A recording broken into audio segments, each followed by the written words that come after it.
Welcome, everyone, to Connected Learning TV. I'm Paul O., Senior Program Associate at the National Writing Project, and I'll be your host for today.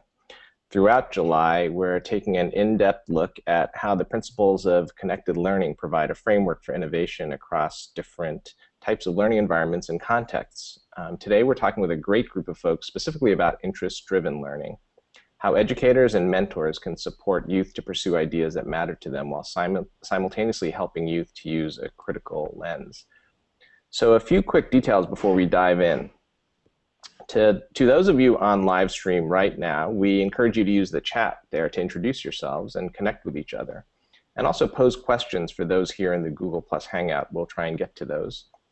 And speaking of Google Plus, there's a fast-growing connected learning community with over 1,800 members. We'd love for you to be a part of the conversations happening there. The link to the G Plus community should be included in the live stream chat. And the link for our public group notes Google Doc for today should also be in the live stream chat by now. We'd really appreciate your energy in capturing highlights and sharing resources related to today's conversation. That Google Doc will remain open to the public so we can continue adding to it even after today it will become a living resource. Okay, now on to our guest. Today I'm thrilled to have with us Mimi Ito, a cultural anthropologist of technology use, the John D. and Catherine T. MacArthur Foundation Chair in Digital Media and Learning, and the Research Director of the Digital Media and Learning Hub at the University of California, Irvine. I feel like I could go on and on. Nicole Mira, who's part of the UCLA Writing Project and has taught high school English for 5 years in New York City and Los Angeles. She's currently a postdoc researcher in the Department of Education at UCLA. And she's also the coordinator of the UCLA Council of Youth Research, a university school partnership program that engages Los Angeles students and teachers in research aimed at challenging educational inequalities and fostering transformative civic engagement.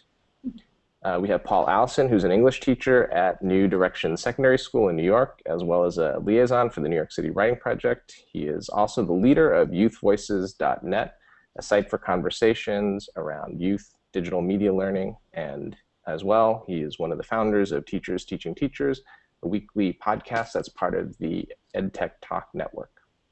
And as well, we have Stephanie West-Puckett, an associate director of the Tar River Writing Project, a college writing teacher, and a doctoral student in rhetoric writing and professional communication at East Carolina University. She researches digital media, learning, and composition, and designs professional development programming for teachers to inquire into connected learning principles and practices. So welcome, all of you. Thanks, Paul. Great to have you here. Yeah, so one of the things that I wanted to start with is really picking up the thread from the very first webinar last week in this series. And interest and interest-driven was really an integral aspect of the work and practices that related to making that was shared by the guests in last week's launch to the series, which, by the way, if you haven't had a chance, those of you in the audience, to listen or watch, please take the time to do so via the archives for this series. It was really a great conversation. And one of the highlights of that conversation from last week that stood out to me was the idea that writing and media making could be seen as really being at the center of a connected learning principles practice. You know, one that is production-driven, that leverages peer culture and social connections, and leads to powerful career, academic, and civic outcomes. It could be, but often isn't. So in today's webinar, we want to, with this great group of guests, explore what it means for writing to be at the center for young people as they find an interest and then follow it through to a more ambitious outcome. So today is about the power of interest, not simply on an individual basis, but also shared within the context of a network of peers and mentors, and not simply with regard to depth of interest, but also in the cultivation of a breadth of interest through connection and participation, through dialogue, and of course through writing and media making. So today we'll be talking with this group of educators who are not only thinking about the myriad dimensions of interest-driven learning, but are engaging in practices and creating environments that foster youth media making as a pathway towards pursuing interests connected to these powerful outcomes. So to quote my National Writing Project colleague, Elise Eidman-Nadal, from last week's conversation, she said, "Where do young people who have a passion and want to follow it through to a deep conclusion, where would they do that in our environment? And how could we coach them, support them, mentor them, create an environment for them to go deep with something that they really care about. So I felt like that was a really great touchstone for us.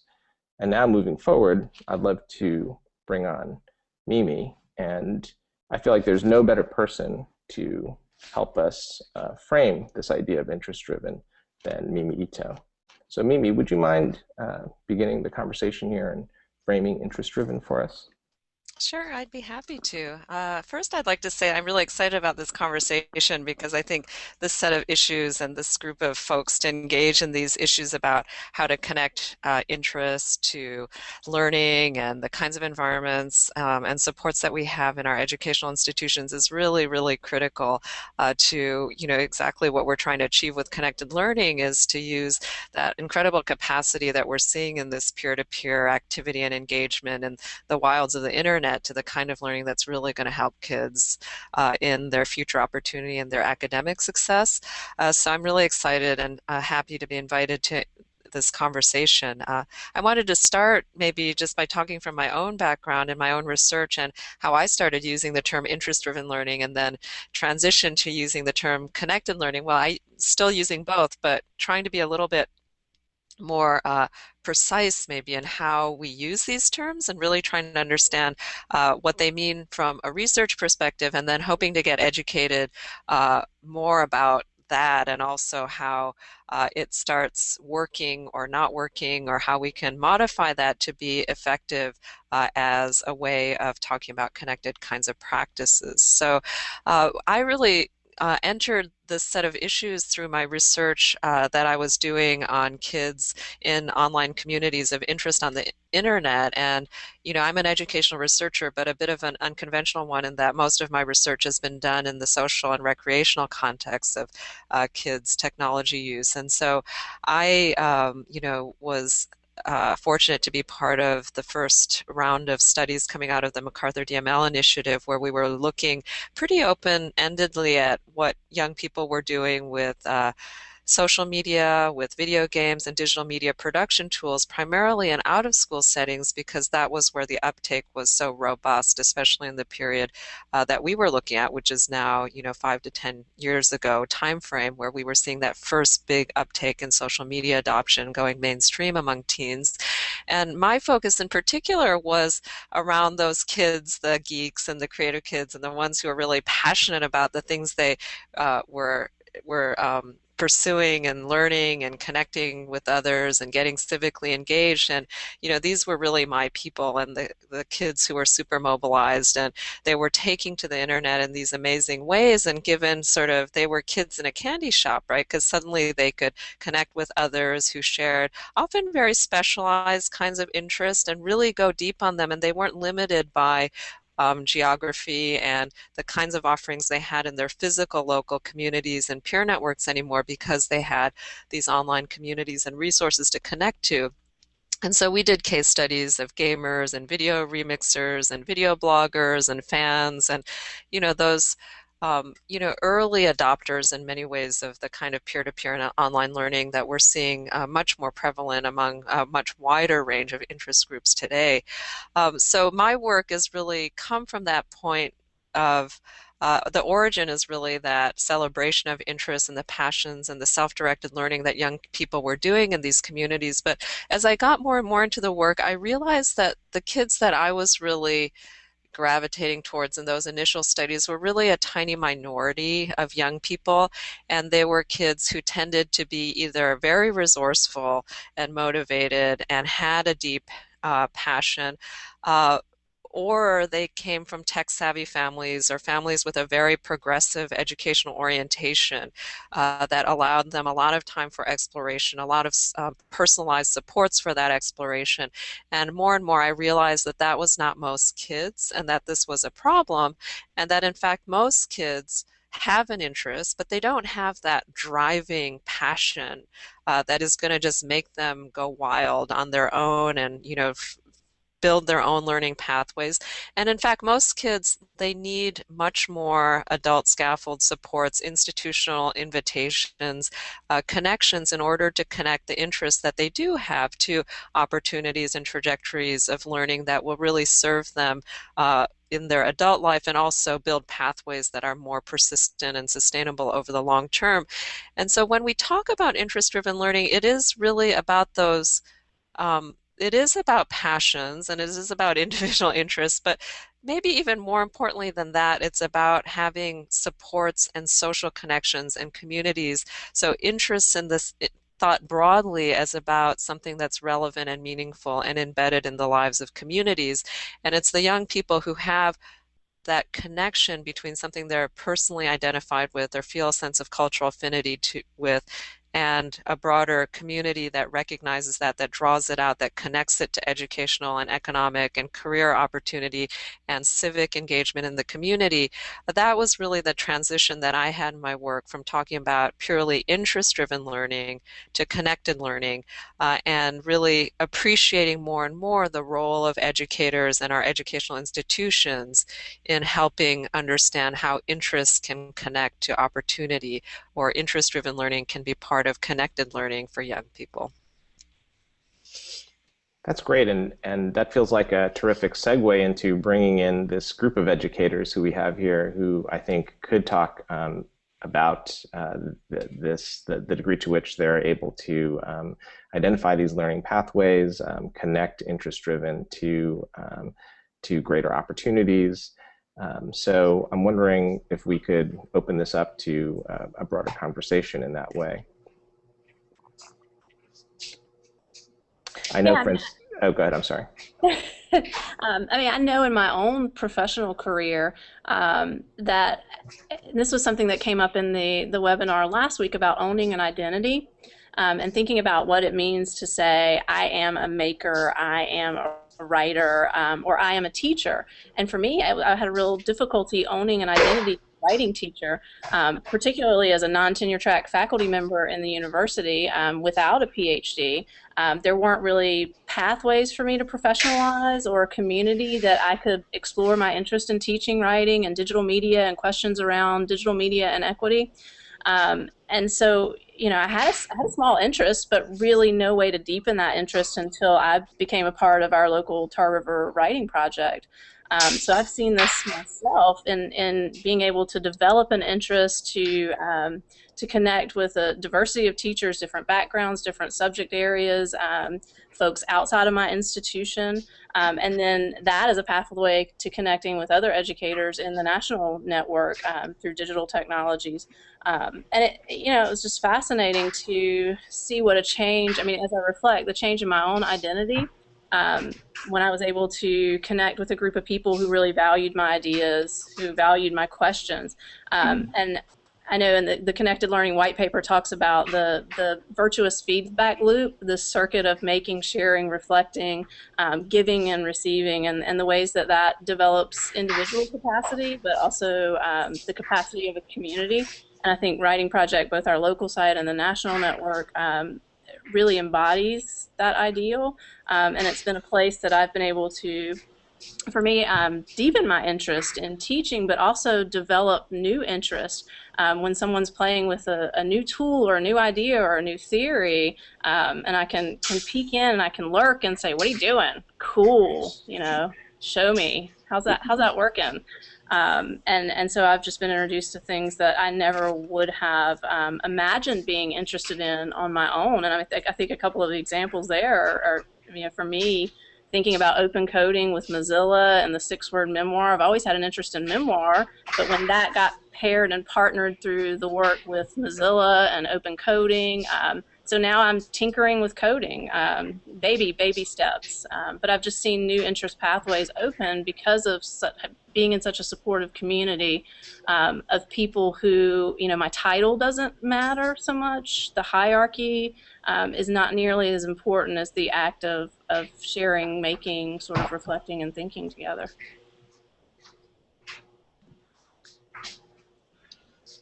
One of the things good.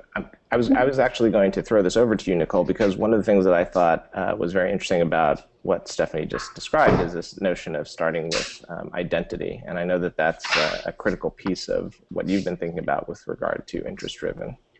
Yeah, I really wanted to pick up on that idea and this idea of needing support and community. What I found is, so the UCLA Council of Youth Research is an after-school, it started off as an after-school program where we recruited students who didn't really know what to do with their frustration, but they were feeling frustrated and interested in their own educations.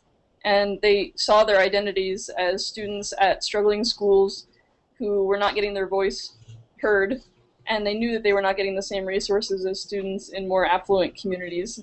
So what we did was we took that interest and then we began to build on it with the support of other adults to help students become researchers of their own schools and communities. So we led students through the entire research process, from developing a research question to looking at theory and literature to doing interviews and surveys and collecting data and then analyzing it and presenting it in multimedia formats to the community.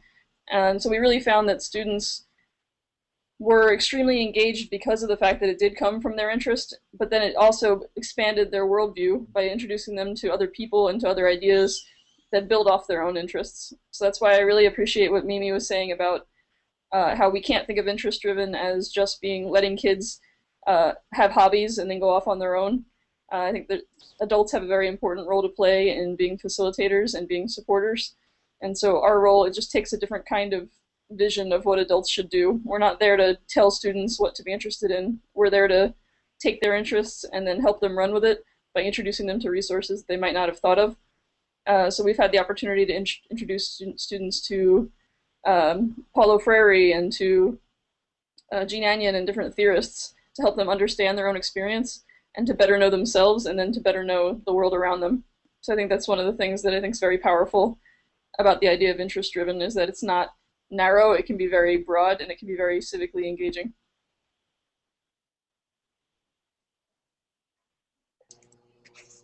And I'm wondering, Paul, if you also want to pick up on that, because it does seem like it fits within the context of what you are attempting to do at youthvoices.net with the youth who publish there. You know, one of the things that it does feel from what's been said so far is that we never want to skip over the interest part, right?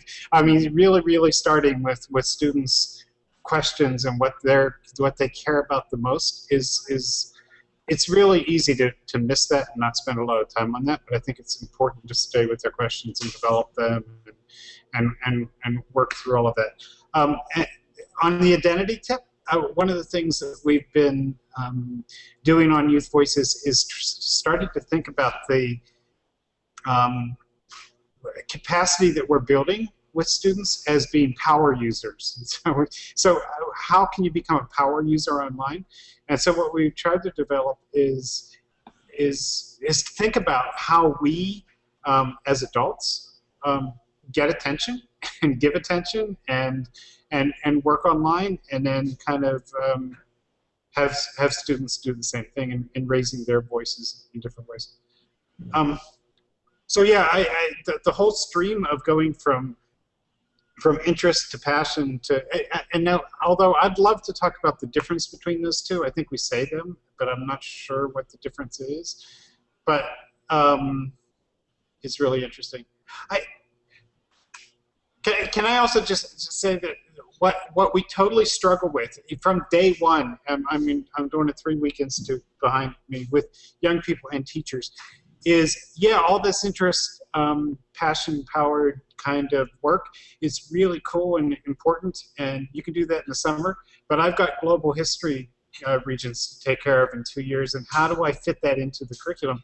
And I don't have an answer to that. So I just thought I'd put that out as an issue. So.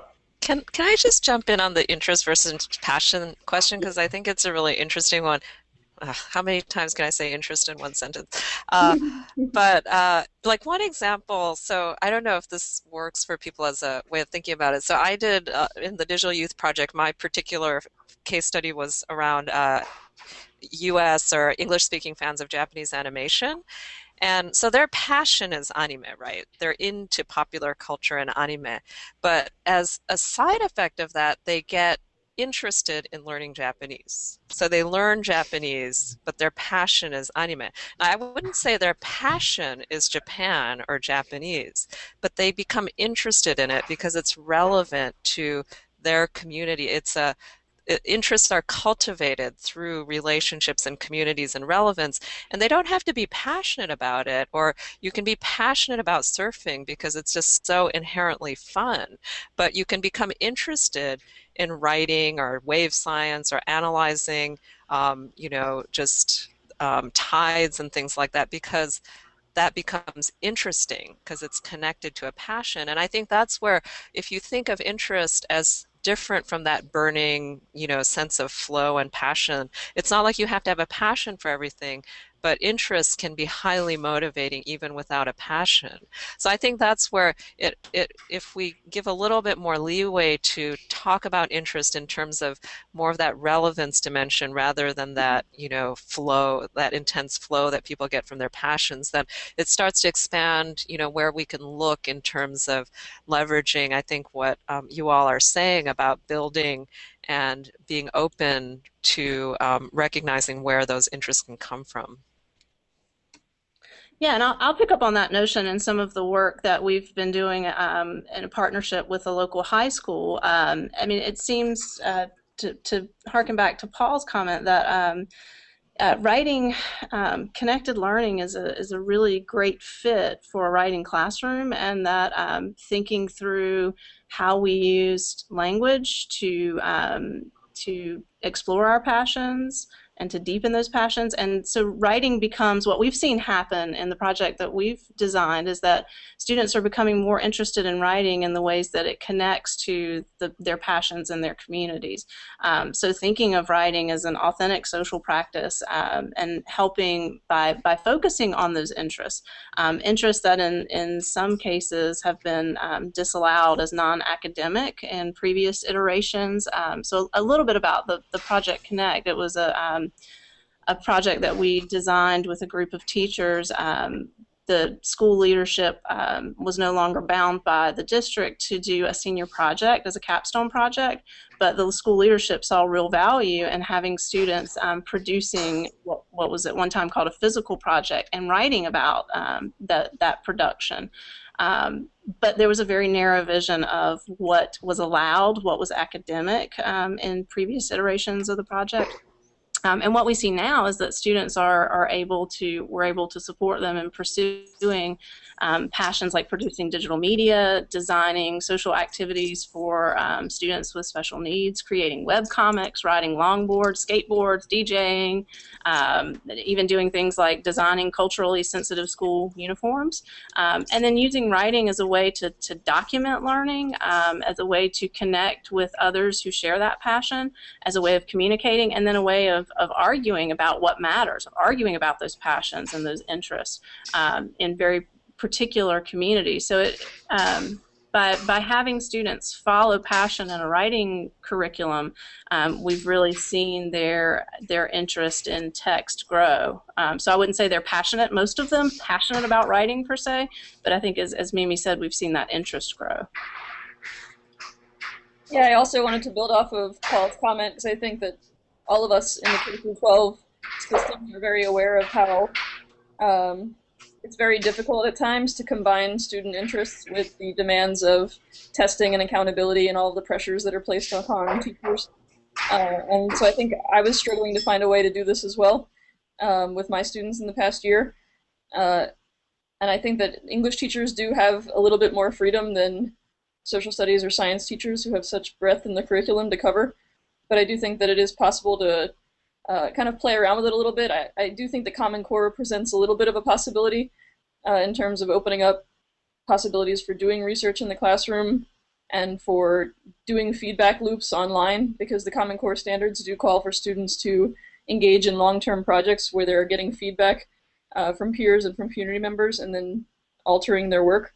So I'm hoping that teachers can take ownership over the Common Core and not let the kind of canned curriculum that's been coming out dictate what they do with them, because I think that we do have some leeway to maybe bring in student interest and show them how those interests do relate to actually meeting content area standards. But I agree, it's really tough. I was trying to get ready for standardized testing while my students were in the middle of a year-long research project that was connected to their interests, and I definitely felt the push and pull, and that it's frustrating when it seems like more creativity can happen in out-of-school spaces. I know that Mimi's talked about this tension as well. I think it's something teachers are always struggling with, to make sure that students feel like their identities and they are engaged in something, not just for the sake of a test score or a grade, but because they're genuinely passionate about it. That's something I think we all are still working on. And Nicole, if I could just follow up and ask about the fact that you actually do this work in an out-of-school setting with the Council of Youth Research. And so I'm wondering, what is the dynamic for you as an educator moving between those two spaces, particularly with regard to writing, as Stephanie was bringing up? What is it like to support youth in following their interests in optimizing that opportunity in an out-of-school setting versus in an in-school setting for you as someone who has a foot in both places? I think it does feel very freeing to be in an out-of-school space where you really can let students' minds go off, and that's how we all naturally think. Our minds, we digress, we go off in different tangents, and we find where we're going. And I feel like there's a lot more time and space and support for students to do that when they're not feeling pressured in an in-school space. I feel like their bodies and their minds actually relax when they know they're not in a typical classroom environment.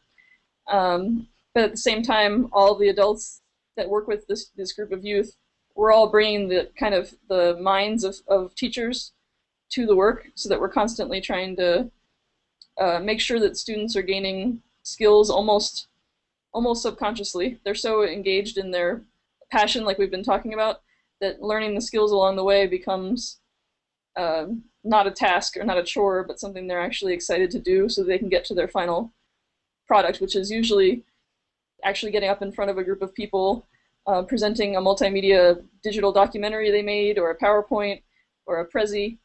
And so I feel like there is something special about that out-of-school space, but it's also important not to just treat it as fun time, and to constantly bring academic skills in a more kind of fun and engaging way. So I've tried to take that same fun back to the classroom, and there are special opportunities in that space as well. I taught 11th grade English, and so I was able to create a year-long American literature curriculum all about the tensions in American life, and then relate it to the questions that students had about their own communities. But it does definitely feel like a lot more pressure when you're in the classroom than when you're out of the classroom. And I know, Mimi, that you have talked about the important role that teachers and the public education system plays, and from an equity standpoint with regard to interest-driven. And I was wondering if you could say a little bit more about that. Yeah, I think it's, when we look at the actual demographics of the kids who are kind of finding all these connected learning opportunities online, it looks like, the relatively, not traditionally privileged kids necessarily, but, kids associated with creative class and, progressive parenting styles, for lack of a better way of describing it, but who also have all the financial resources for enrichment activities and all of these things that are becoming increasingly privatized, right? So you're seeing a tremendous increase in the expenditures that wealthier families, like a threefold increase since the 70s. It's for the most wealthy families, they average about $9,000 a year on out-of-school learning and enrichment activities. And, obviously that's not a number that's available for most families. And so the reliance on our public infrastructures for, as we move into a phase of this more opportunity-driven kind of learning approach, I think that burden is falling on our public institutions to serve lower income youth who don't have those privatized options. And so that's why we've really been pushing for an acknowledgement of the importance of that in the public educational agenda, and not like, all kids deserve to have both, the foundational skills as well as the more specialized forms of learning that you see in the interest-driven and enrichment space. And from a youth point of view, I think when we've looked at case studies of lower income youth who have been really successful in becoming connected learners, it is almost invariably a caring adult in an educational institution who has provided that scaffold for that young person, whether it's that cool computer lab teacher or an English teacher who recognizes a writing interest. These are like absolutely pivotal and transformative moments for these young people. And when those young people who don't have other, they're not like bombarded with the chess lessons and the violin lessons necessarily. And when they're given these opportunities, they often go so much further with them, right? And so those have been our real, what we think of as our positive deviant cases of how it can really, really work with a small amount of leverage, and people within the public educational infrastructure who are attuned to these things, it can just have a huge effect. So, and writing is actually a real sweet spot in our cases. Like, it's just something that's fairly pervasive within interest communities, as I think Stephanie was saying, it's not that the kid has to have a passionate interest in writing, but it is a skill set that they engage with through the course of online engagement, because everything is so writing heavy. So one of my favorite cases that our postdoc Crystal Martin has just written about, and she's studying WWE fans. So professional wrestling is a great fandom, lots of writing, creative, fantasy-based play, and this young woman, she was writing in these fantasy wrestling leagues, which is basically role-playing writing, and it's a little bit of a stigmatized interest, especially for girls, but she confided in one of her teachers at school, who was like, oh, well, you should write for the school paper, there's opportunities for, she didn't set up an unrealistic expectation that this girl was suddenly going to become a novelist, but it's sort of saying, look, here are the things you can do with this interest. And she ended up going to college and wanted to become a technical writer, which was a very it was a pathway that was very clear, that probably wouldn't have been visible to her without that mentorship of that teacher. But it was a life-changing kind of encounter for her. So I think when it works, it can just have a really, really huge effect for young people. Yeah, I love that story.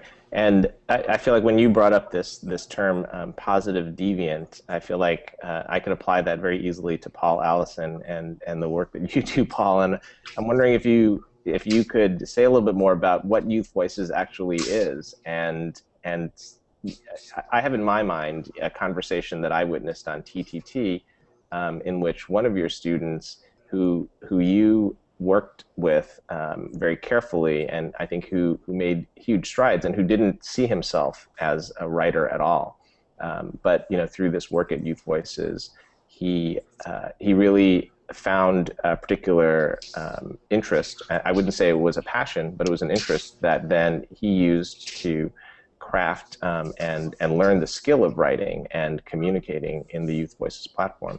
So I feel like you have many examples like that. So I'm wondering if you could talk a little bit about what Youth Voices is, and then and then the way in which interest is surfaced at Youth Voices. Yeah, let me just say that going back a little bit, I really love the idea that passion is something that we don't necessarily have to do in school, and interest is okay. That's my one interpretation of what I just heard here. But and one example I have of that is a student who is a music producer and does, he keeps track of Twitter accounts and Flickr and a whole suite of things that he keeps track of for various musicians in Washington Heights and the South Bronx. And then he comes to school and he struggles with writing. But so was he interested in the Lincoln project that he did for his history class, and then published some stuff on Youth Voices? What I found out later is that he was getting really interested in improving his English, so that when he went back to those websites that he was managing, he would be more effective in what he was passionate with. So he developed an interest in the more academic stuff so that he could bring his skills back to his passion. And we see that a lot. And when there's a golf, so the other side of it is that I often see a gulf between academic work too. So I see kids just going through the paces in academic work, and then when they get on the computer, they might be watching silly videos. So I'm actually looking for like more seriousness in the passion side, and then less going through the paces on the academic side. So bringing those two together is what we think Youth Voices is all about, trying to find the bridge between the passion and the interest and the schoolwork and what you really love to do, what you would get up in the, as Monica Hardy always says, you know, what gets you up in the morning. So like that's what we want kids to be working on, and then they can find, you know, the skills and so forth in school. But as a teacher, it's been really, really interesting to stop and listen and try to find out what is it you do outside of school. What are your passions? And I think we don't find it's about knowing kids, knowing students. So we need to spend a lot more time getting to know kids. So those are some of the thoughts. Quickly.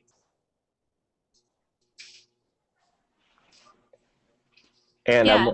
oh, go ahead. I'm sorry. Go ahead, Stephanie. In part of our work with Project Connect, one of the things that we've been really honing in on as students decide what sort of passion or interest they're going to cultivate over the course of a semester through their writing and their English classes, we've been really trying to work on how do we make those interests visible, how do we cultivate those interests, and through writing, through talking, through storytelling, and we've recently been thinking about these moments of anger, intensity, or commitment and what they might reveal, so that if we can get kids writing and talking about, again, those things that get them up in the morning or get them really angry and make them want to punch a wall, you know, what are those things, and how can we use sort of that emotional response and that emotional heightenedness to maybe get at a little bit of what are they passionate about,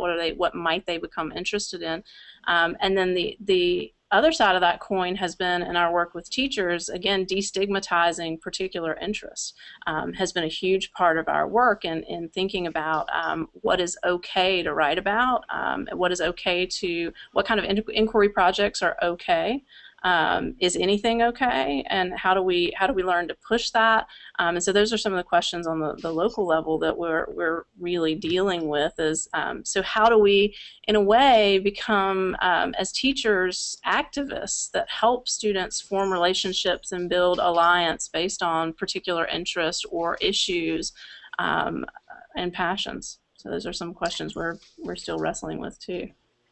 Stephanie, I love that you're doing work on the destigmatization of certain interests. I think that's so important for reaching non-dominant youth and, you know, for reaching girls, for tech interests. I mean, our main case studies right now that are writing centered are One Direction fandom and professional wrestling. You know, and these are really, I mean, it's amazing, right? Both the interest, passion, and the amount of writing that kids are doing around these fandoms. And yet, I mean, I'm sort of curious whether, I mean, I certainly had stereotypes about these communities going in, and you know, even when you talk to the fans themselves, especially for boy band fandom, right? There's this sense that, oh, what we're like, one of my students, Ksenia, is doing research on them, and it's very interesting because they narrate. It's not self-stigmatization necessarily, but they want that separation. So they're like, oh, we're not writing, you know, and they're writing novels, right? We're not writing, we're not learning, you know, and they won't narrate it as connected to their academic writing. Or they'll say, we're not readers, even though, you know, they're reading all of this fan fiction. And so I think that it's a very interesting kind of cultural brokering that has to happen, which is, you know, quite apart from the skill development piece. I want to jump in and go back for a second to Paul, Allison, because I noticed that in the chat, Paul, a number of people are really wanting you to tell the story of the youth at who you work with who started down this particular path based on an interest in nail polish. or I would say maybe a passion in nail polish, and how that led to a certain kind of academic stance or disposition? Tell that story. These things become mythologies after a while. No, but it really did happen. So I will try to say it as quickly as possible, or as thoughtfully as possible too.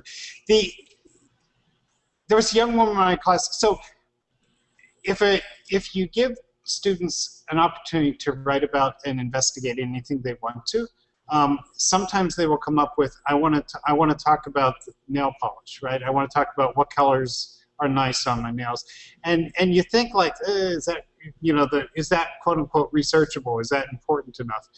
But if you let it go, what we find is that behind that issue are all sorts of issues. Because what that young woman did was she connected up with another young woman who started talking about how she started using nail polish when she was biting her nails, and it had to do with her relationship with her mother. And then that came back to the first person who was just talking about nails, and of course I was thinking maybe she should look into chemicals that are on her nails. I was trying to deepen it for her, but it really ended up being about ended up being just three girls talking to each other on Youth Voices about their relationships with their mothers and how that related to how they handled their nails and how they handled their nail polish. So it became a deeper issue in ways that I didn't expect it to become, and then we kind of knew where to go with it in terms of different academic areas. It takes a long time. It feels like it takes a long time to get there. I worked with an art teacher once who, here's another story, who it was like November, and he said, I have a couple kids in class and I have no idea what their project is yet. And that was really interesting to me. I always think about that. Like, you really need to think about individual kids and figure out what their project is going to be based on what they're bringing to the table. So I think, again, listening, really finding out is a large part of the work we do. Yeah, thanks for that. We were just trying to satisfy the clamoring from the from the chat that we want the story, Paul. We want the story. Yeah, I'm not such a good storyteller. No, but I think that you surfaced really important pieces there, and one of the things that I did want to just touch on briefly is this notion of this critical idea that the student who you were talking about was situated within a social context, had this opportunity to be networked, to be connected to others, and then was able to explore in that way. So I think that that's something that I think we're all operating under that assumption that that is a part or an aspect of interest-driven as we see it here. And I think that was it sounds like that was a critical piece. Can I jump on the word connected for a second? Because connected feels really, really important. And the example I'll give is we have a young woman who sits right over there who's Egyptian. And her interests are about what's going on in Egypt right now. But when she went on Youth Voices, she found a young man who had written about what was happening in 2011. And it was so interesting to her that how much he was talking about chaos and how things can get ordered and so forth. So what's nice about Youth Voices and other places like that is that even though she's not going to be talking to that young man, there is a connection that's happening through time in some way. And so like she writes back to him. He's in college somewhere right now. But there's something important about that kind of like content is really important on these social networks as well. So when we talk about connection's happening all over the place, and that's a key word that we're noticing as well. I think that's obvious, but wanted to mention that example because it relates to the nail example in that. There wasn't an immediate connection. Those girls never met each other, but they were able to find each other online. Right. Great. And I wanted to jump back to something that Stephanie raised about this idea of teachers being activists. And I believe, Nicole, you wanted to pick up on that thread? Yeah, I think gears a little bit. Yeah, I think that's really important. And it also goes back to what Paul was saying about the importance of connected learning. We've talked a little bit about how to use technology for students to express their interest. And I know how exciting it is for students the first time they post a blog and actually have someone they don't know comment on it, and they feel like they're part of something larger and that people outside of their normal sphere of friends and teachers are reading and caring about what they say. And when they go out and interview someone and talk to a community member and then have a response is so key, and technology helps to facilitate that. But like I'm seeing many people on the chat are experiencing the same thing that I experienced, which is that most of the schools that I've taught in have zero tolerance technology policies, because a lot of schools are concerned about the negative aspects of technology, and they're not seeing the possibilities. They're only seeing it as a distraction or as a danger. So I think, like Stephanie was saying, it's important that teachers are activists for this kind of connected learning if they are going to bring it into schools, and they have to educate fellow teachers and administrators and district officials about what we can do with it. Because I think it's in a world where students are constantly bombarded by technology and are expressing themselves through technology, I think it's a disservice if we as teachers just try to shut it down in the classroom or don't talk about it, don't talk about how to be responsible digital citizens, what the power of it can be and what the dangers can be. I think when we start using it for productive academic purposes, we could start to show people that what the possibilities are and not shutting them down. So we have to be the ones those of us that want to do this work have to go back and challenge people who are trying to shut it down or who don't understand what connected means. So I think that's something that's really, it's an important way to push back on some of these policies that are making it harder to do this work in schools. And one resource that I've found really, really helpful in the past couple of years in thinking about activism in the teaching of writing and writing program administration, there's a book called The Activist Writing Program Administrator by Linda Adler-Kastner.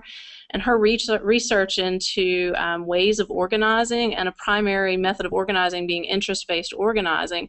And as I read through that, and I was reading through it again recently, I'm seeing so much of what we're trying to do in the classroom as administrators of our own classroom writing programs, right, with connected learning, is, again, listening, trying to identify these interests, learning how to listen, developing protocols. And that book has got some great tools for doing that I've been able to sort of pull in with my reading of connected learning and help me think through, so how do I do this kind of thing? How do I become sort of an activist in my own classroom for building alliances, recognizing interests, building alliances, developing leadership, and our collective intelligence as a class and as a school and as a society. So I've just found that resource really helpful.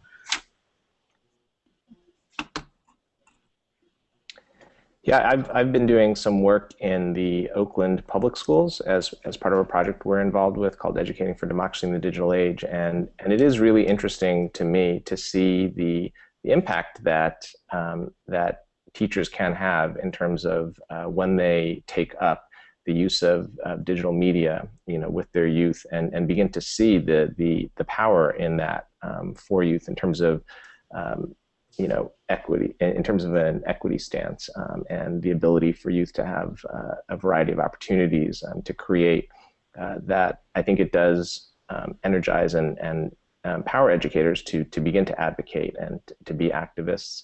I think the challenge is often the narrative that we place on that stance, which is that educators need to simply take a small step. So I think it's versus, there can be these huge gulfs that educators need to face. So I think it's an interesting set of challenges.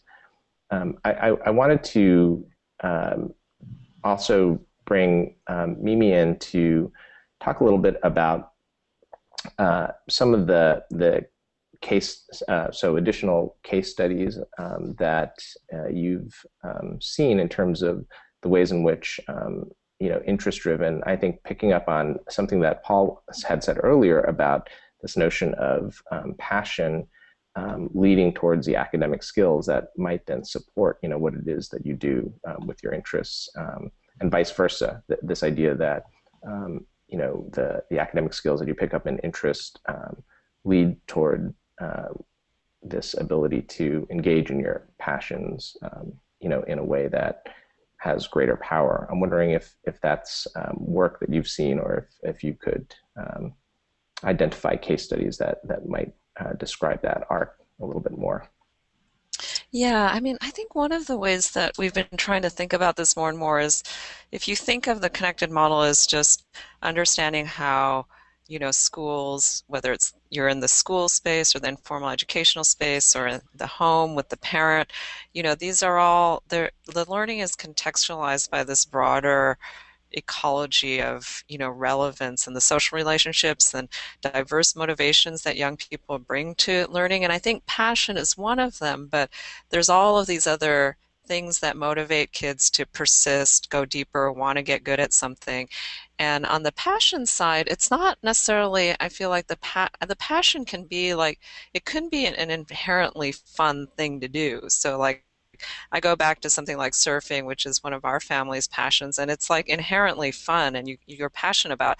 But there's also this huge motivation that's around status and social connection and recognition. So it's like you're on this stage and everybody's watching you and you want status in your community and there's a pecking order. And most interest groups have not only just like people wanting to get good just for the sake of being good, but because it gives them status within a community that matters to them.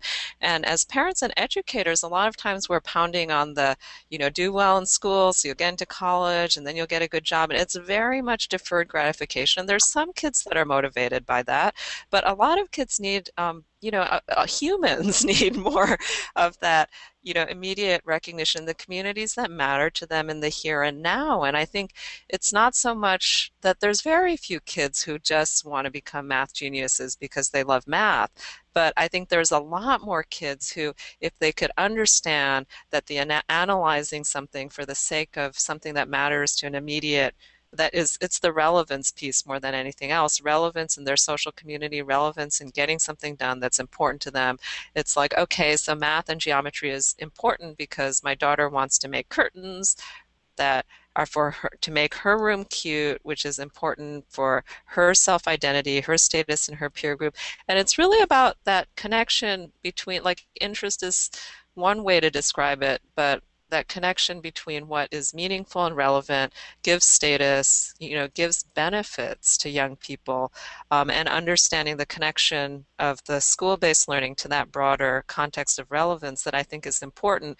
And I mean, it is tough, I think, for parents and for educators because different kids are motivated in different ways to persist and really work towards mastery. But, even if it's the kid who is really, really motivated to be popular and wanting to get a date, I mean, that's a set of interests that kids have that relate to their peer status and community in really, really important ways. And I don't think we should devalue that as a set of interests and motivations that young people have to learn, because they can be incredibly positive drivers of learning. And I see kids gaming social media sites for friends and followers, and I mean it can be pretty incredible, the kind of learning and opportunity there, if there is a way to somehow connect it back to the the academic and the knowledge and the mastery pieces.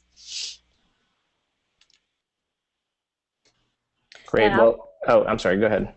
I'll just pick up on that in my own household. I mean, I've got a 10-year-old and a 13-year-old, both of whom love to play Minecraft. And the 10-year-old has developed quite an expertise in building mods in Minecraft. And being able to, the 13-year-old now needs some of that. He needs some of that expertise. He's not quite as good at some of the things that the 10-year-old does. So the 10-year-old has gained some status and some ethos in our home, just by being able to pursue his interest in Minecraft and go deep with it. I mean, sometimes for hours on end. And as a parent, part of me wonders, is this a good thing? Is this okay? And, the more I've read in connected learning and digital media research, and I'm going, yeah, I think this is okay. Not that I want Minecraft to be his only interest, but, it has been a a way of him gaining status and ethos in our own house from that deep interest that he has. And yeah, I'm just thinking that I'd really like to see schools as a place where students can bring those interests in and transfer those interests. And I know status and ethos doesn't, you know, port from one community to the other, but that process of building agency, I think, can. And you know, I'd love to see my own children be able to take that interest in, you know, if it's Doctor Who or zombies or Minecraft, those are all things we do in my house, and be able to translate that to academic success, engineering, computer programming, physics, and you know, an understanding of humanity and what it means to live with others in society. So that's my hope for connected learning, I think, in terms of my own children. Yeah, and I'm so glad that you brought that up, Stephanie, because one of the things that really stands out in my mind is we did a Google Plus Hangout for a MOOC that we're involved with the other day, and Stephanie was leading the Hangout around making. It was toy hacking, and what was fantastic about it was not just Stephanie, but it was her son and her husband, and it really did seem like there was this ethos of making that you know, is situated in your family, and so that was wonderful. And I feel like that's a great segue to plug actually next week's Connected Learning webinar, which is really going to look at this idea of how we identify these pathways related to interest-driven learning. But before we do that, I want to give all of you, each of you, because we're getting close to the top of the hour, an opportunity to just chime in with any last words. So whoever would like to jump in. I'll just say any webinar that ends with zombies, Doctor Who, and Minecraft with a group of educators who are, you know, really working through these issues around building the connections between school and out of school is a big win for me. So thanks a lot. This was a lot of fun. Yeah, I just want to, the thing that I'm left with is this idea of it's okay to start with students' immediate interests. We don't always need to start with the academic. Start with what students love and with who they are. Because a lot of times, especially for students in low-income schools who've had struggling schools their entire school careers, they might feel alienated by traditional schooling, and being able to start with what they love and what they care about and get skills through that is very empowering for their civic identities and their personal identities. One thought I had a little while ago is about listening and leadership. And there's a teacher we're working with this summer, and we asked her how she became a leader and started doing such interesting things online with kids. And she said her principal started listening to her.